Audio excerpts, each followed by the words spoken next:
D'où viens-tu cette photo?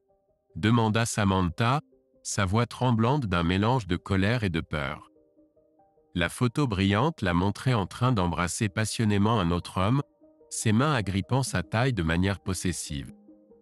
J'ai claqué l'image accablante sur le comptoir de la cuisine, mon cœur battant de rage comme jamais auparavant. Tu poses la mauvaise question, crachai-je à travers mes dents serrées. La vraie question est, qui est-il? Le visage de Samantha rougit violemment alors qu'elle cherchait une excuse. C'était juste un baiser sans importance, c'est tout. Nous étions à une fête et avions trop bu. Ça ne voulait rien dire, je te jure.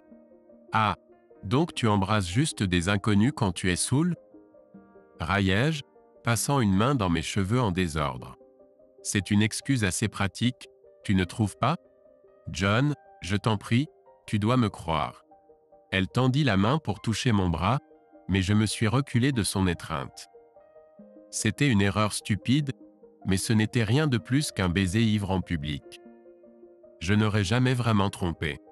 Les dents serrées, j'ai sorti mon téléphone et feuilleté jusqu'à une autre photo, celle-ci montrant Samantha et l'homme mystérieux dans une position beaucoup plus compromettante, enlacés sur un lit.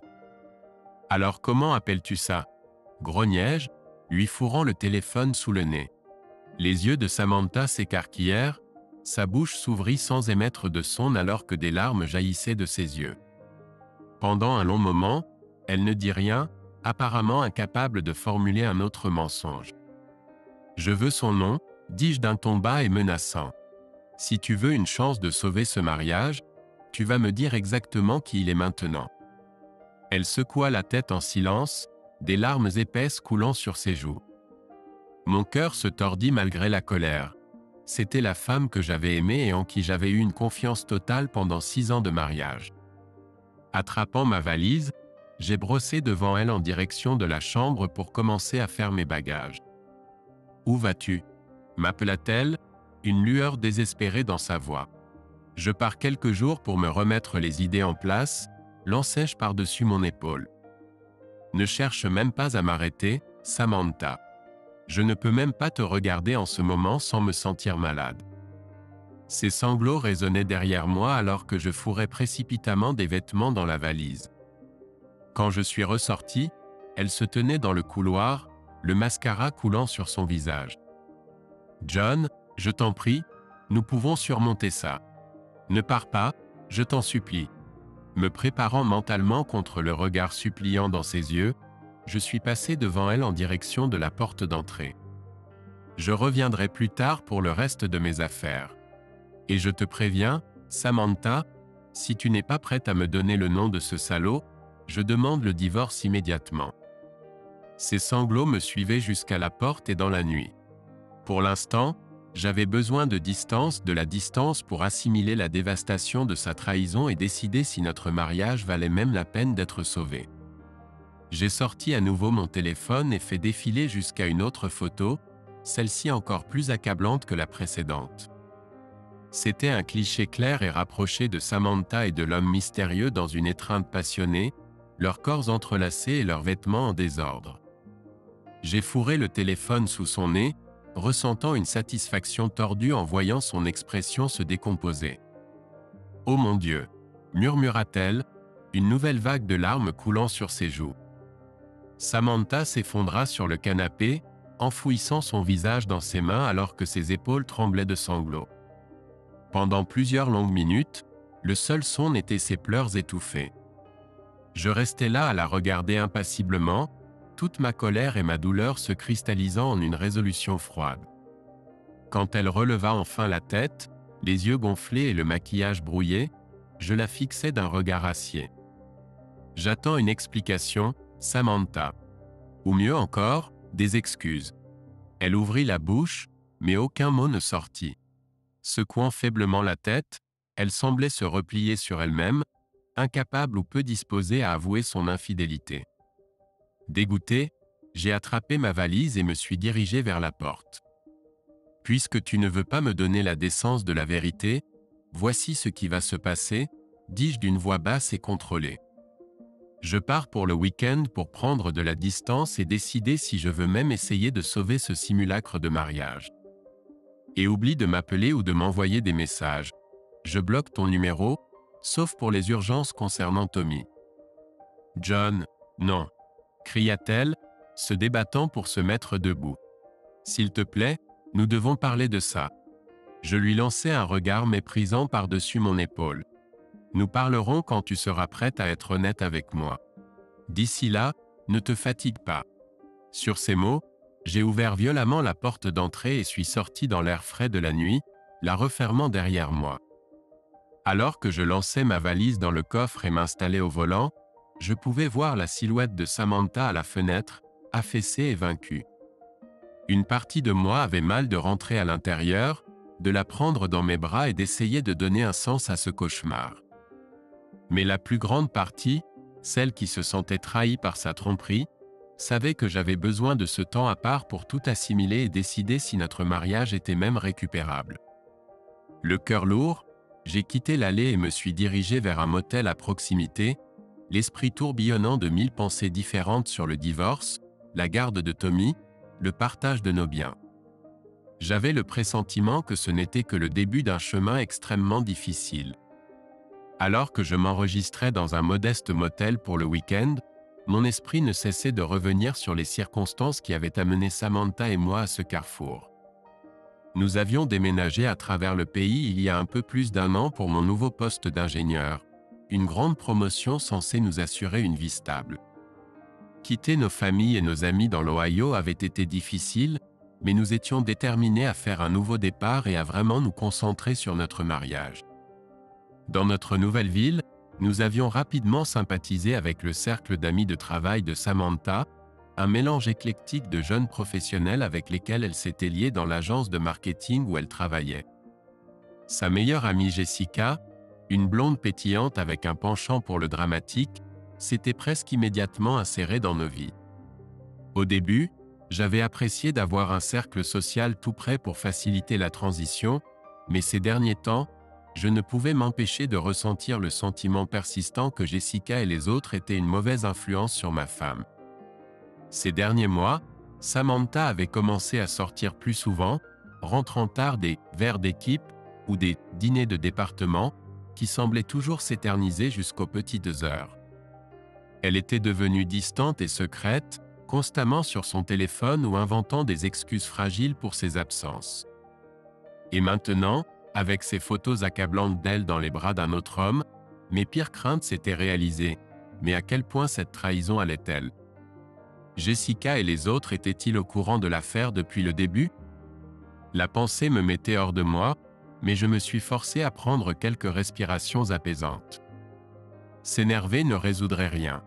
Je devais jouer intelligemment et comprendre exactement ce qui se passait avant de décider de mes prochaines étapes. Mon téléphone vibra avec un nouveau message de Jessica. « Salut John, certains d'entre nous se retrouvent pour dîner ce soir pour discuter des choses avec Sam.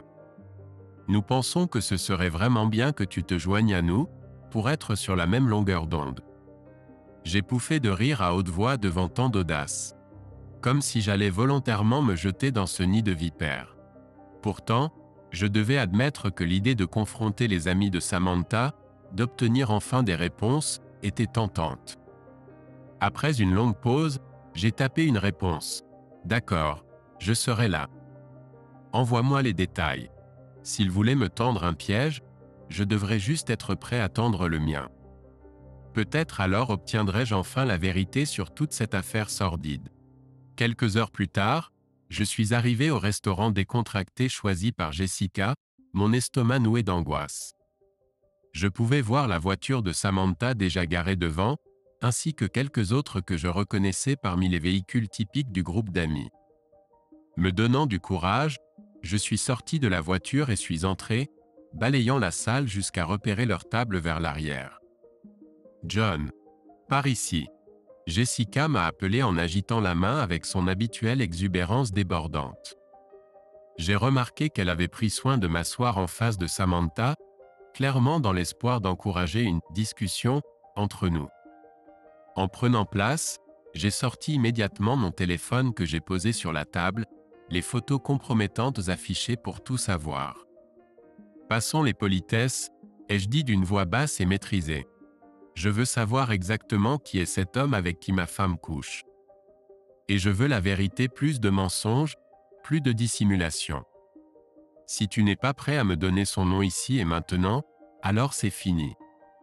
La table est devenue complètement silencieuse, 8 paires d'yeux se déplaçant maladroitement alors que le poids de ma demande planait dans l'air. Jessica a ouvert et refermé la bouche, semblant désemparée. Samantha fixait son regard sur ses genoux, ses épaules tremblant légèrement.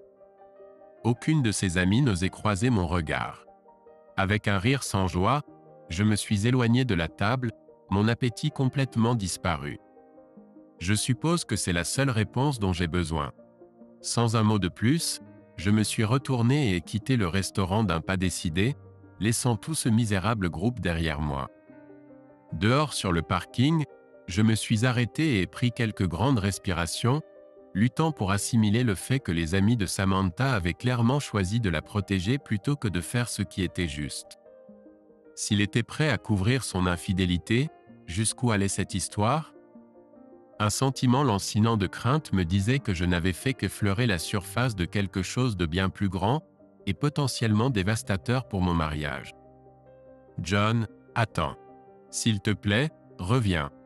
M'a appelé Samantha, sa voix chargée d'émotion. Mais aucun de ses amis ne s'est joint à son plaidoyer, ils sont tous restés dans un silence stupéfait, les yeux baissés, incapables ou peu disposés à aller à l'encontre du code du silence. Je pouvais voir qu'ils étaient perturbés par ma demande inflexible de vérité. Ils avaient clairement prévu une discussion plus raisonnable, pensant pouvoir arranger les choses avec quelques explications bâclées et des promesses vides. Mais j'avais pris tout le monde de court en insistant pour obtenir le nom de ce salaud, et maintenant ils étaient désemparés. Secouant la tête, j'ai tourné les talons et ai quitté ce maudit restaurant, ayant perdu le peu d'appétit qui me restait. Qu'ils ruminent dans leur propre culpabilité et leur tromperie, j'avais fini de jouer à leur jeu. J'ai fini par m'arrêter dans un fast-food gras en rentrant chez moi, me disant que j'allais au moins prendre des forces car la nuit allait être longue. Lorsque je suis finalement rentré chez moi, j'ai payé et remercié la baby-sitter que Samantha avait engagée pour la soirée avant de la raccompagner rapidement. Puis, avec une détermination sombre, j'ai commencé à déplacer mes vêtements et effets personnels dans la chambre d'amis.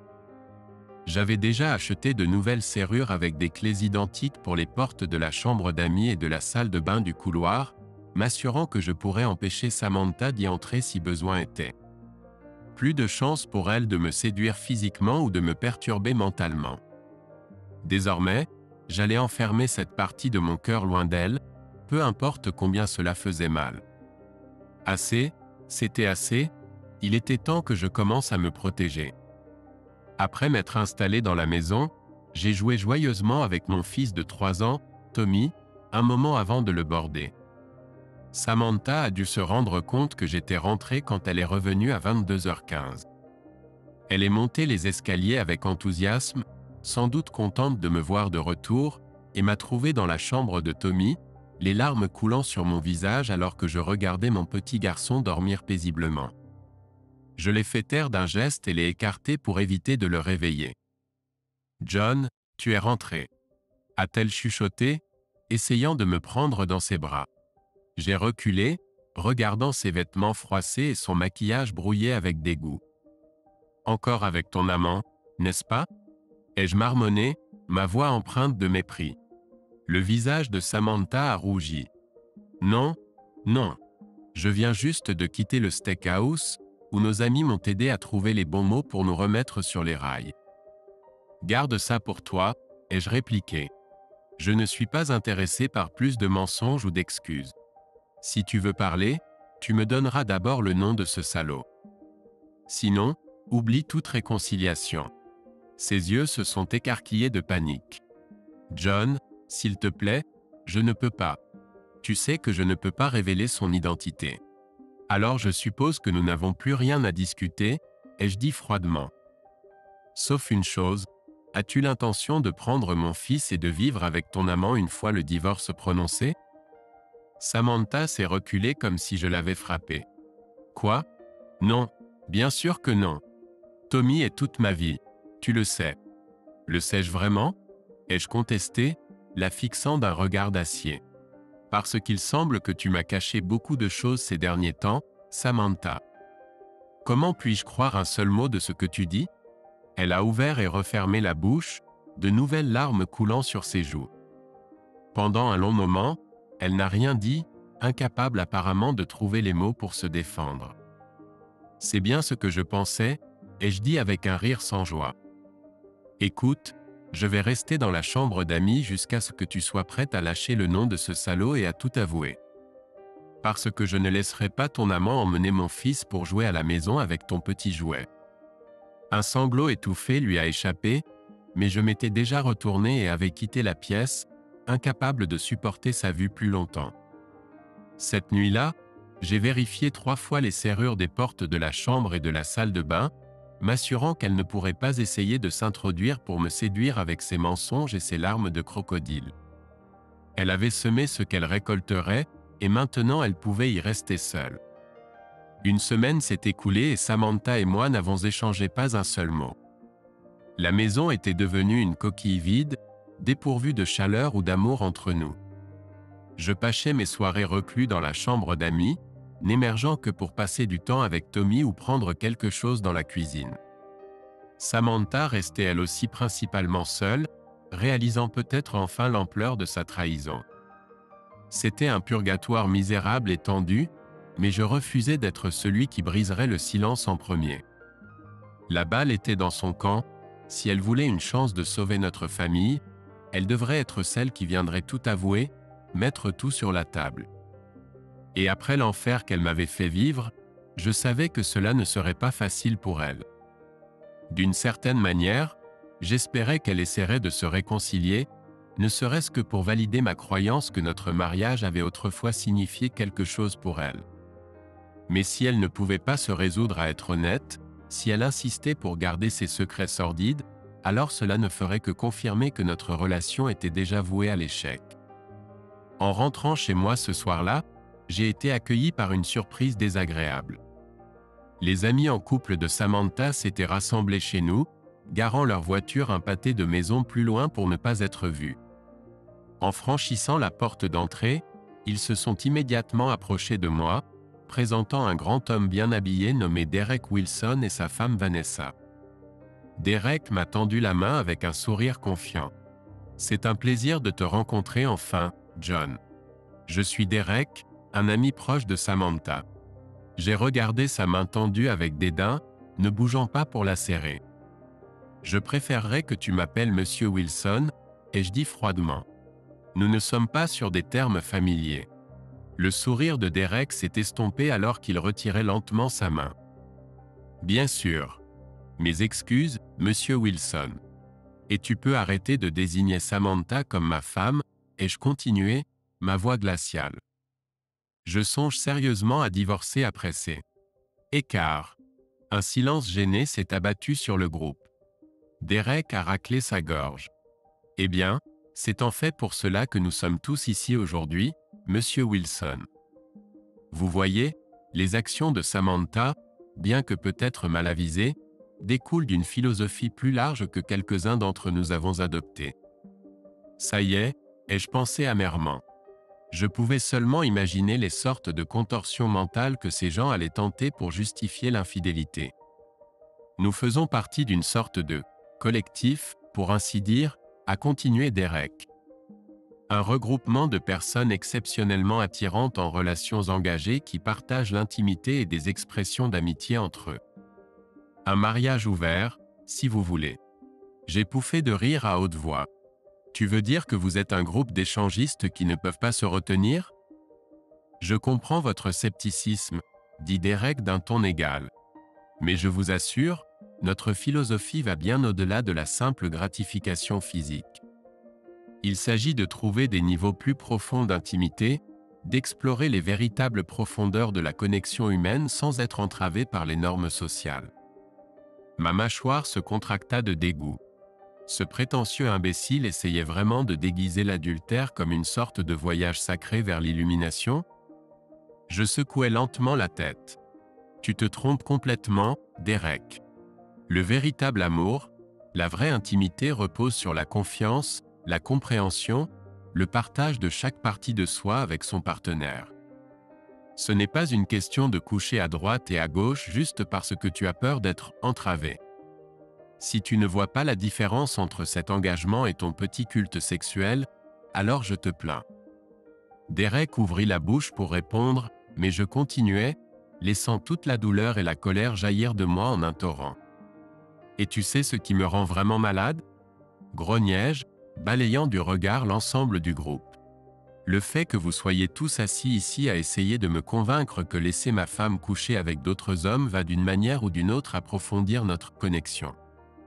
Vous traitez chaque femme dans cette pièce, y compris ta propre femme, comme rien d'autre qu'une prostituée qui devrait être ouverte à des relations intimes avec qui bon lui semble. Quelques femmes du groupe poussèrent des soupirs scandalisés, des expressions choquées sur leur visage. La propre femme de Derek, Vanessa, avait l'air totalement mortifiée, et je ressentis une satisfaction tordue. Peut-être avais-je enfin réussi à faire passer le message à ces gens délirants et leur montrer à quel point leurs idées étaient répréhensibles. Derek leva une main apaisante. « Calmez-vous, monsieur Wilson, ne nous emballons pas. Samantha avait en fait prévu de discuter des avantages potentiels de notre philosophie avec vous, pour voir si vous seriez ouvert à embrasser ces expériences ensemble. Mais vous avez réagi si durement avant même qu'elle puisse expliquer. » Je tournai un regard incrédule vers Samantha, qui recula coupablement. « Est-ce vrai ?» demandai-je. « Vous discutiez de cette dépravation dans mon dos ?» Elle avala difficilement et hocha légèrement la tête. « Je voulais juste l'évaluer d'abord, pour voir si cela pouvait réellement améliorer notre mariage avant de vous en parler. Je t'aime tellement, John. Mon amour pour toi n'a jamais faibli, je te le jure. Je pensais juste que si nous explorions cela ensemble, si nous nous ouvrions vraiment. » Sa voix s'éteignit alors que j'éclatai d'un rire sans joie. « Tu te moques de moi, Samantha.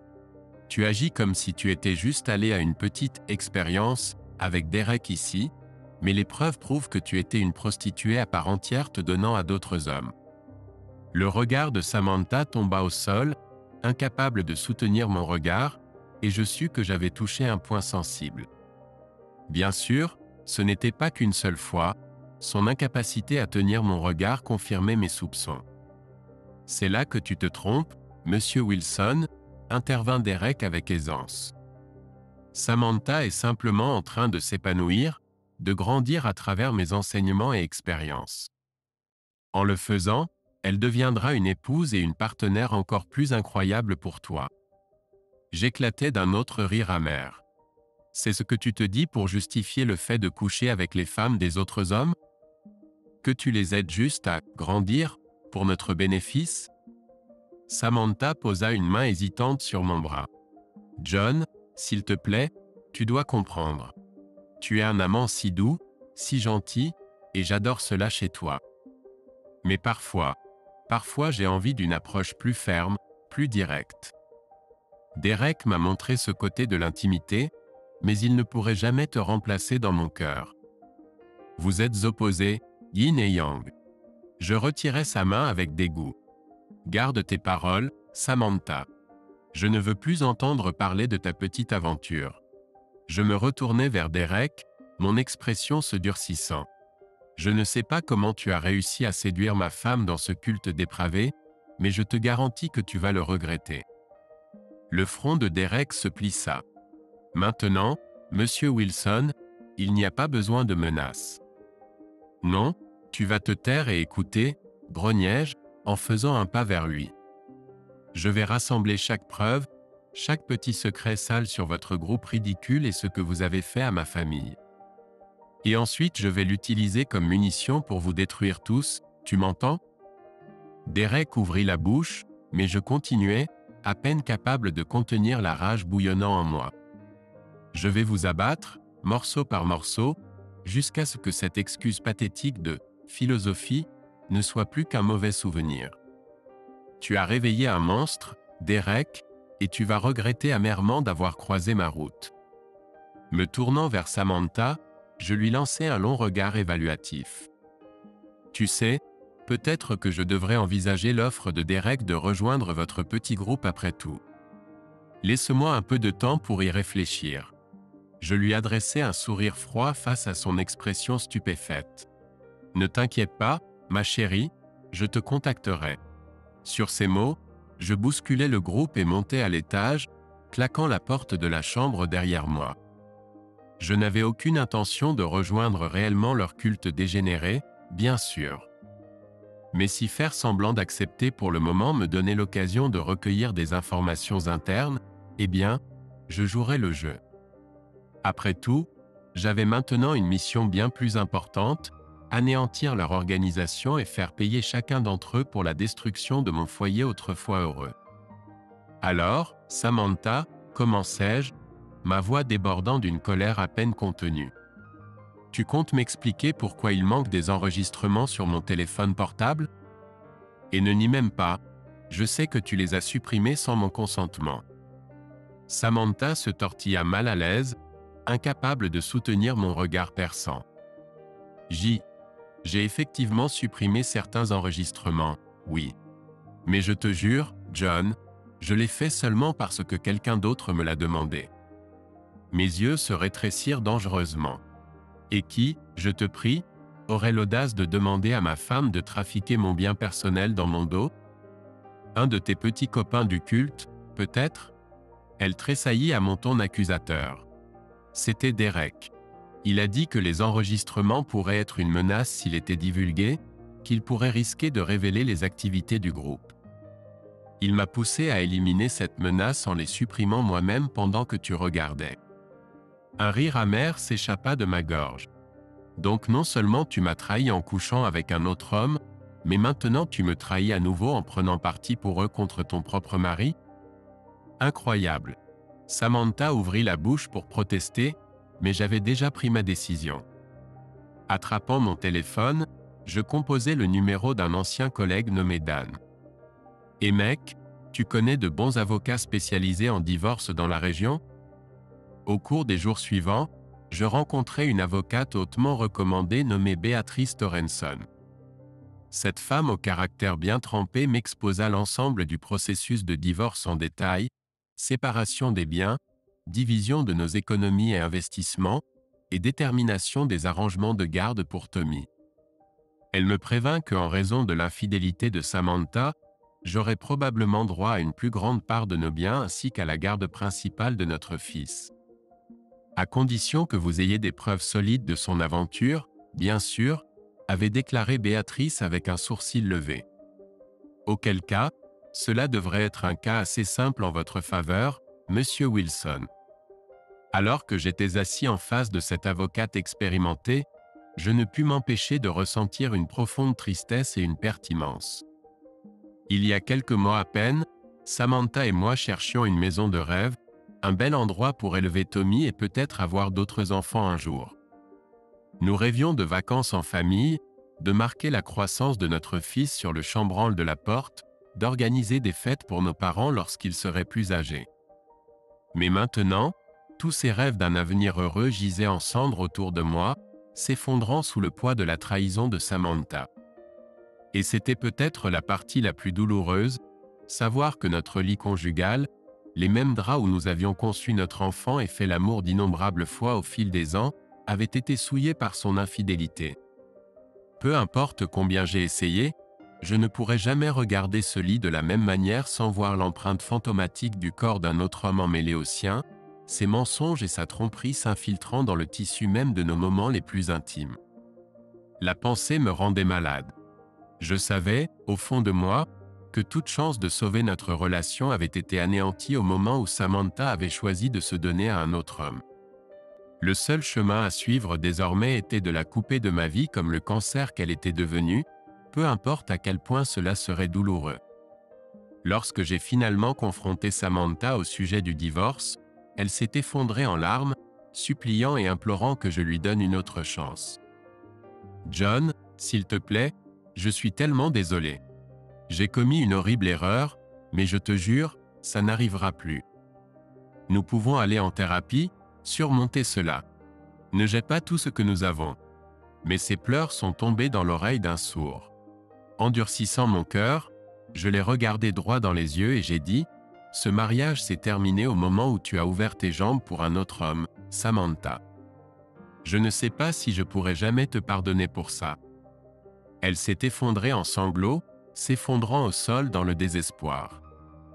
Une partie de moi souffrait de la prendre dans mes bras, de soulager sa douleur et de lui dire que tout irait bien.